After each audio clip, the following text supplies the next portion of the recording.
নমস্কার বন্ধুরা, আজকে আমি করব ডিম পোস্ত ধনিয়া।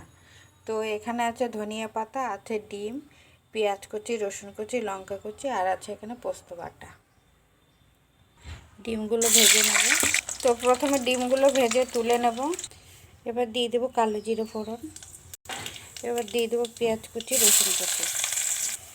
পেঁয়াজ রসুন ভাজা হয়ে গেছে, এবার দিয়ে দেবো পোস্ত বাটা।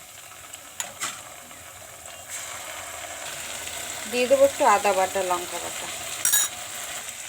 এবার দিয়ে দেবো পরিমাণ মতন হলুদ, পরিমাণ মতন ধনিয়া পাউডার, আর একটু কাশ্মীরি লঙ্কা গুঁড়ো।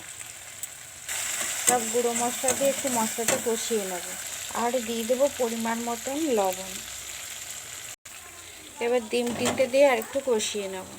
এদিকে জলটা গরম করতে দিয়েছি। এবার দিয়ে দেবো পরিমাণ মতন গরম জল।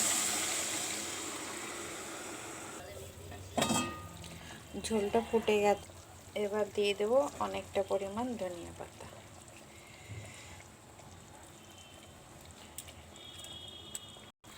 ধনিয়া পাতা দিয়ে একটু হতে দিয়েছি, এবার নামিয়ে নেব। তো রেডি আমার ডিম পোস্ত ধনিয়া। এইভাবে একবার করে দেখবে, ভীষণ ভালো লাগে খেতে।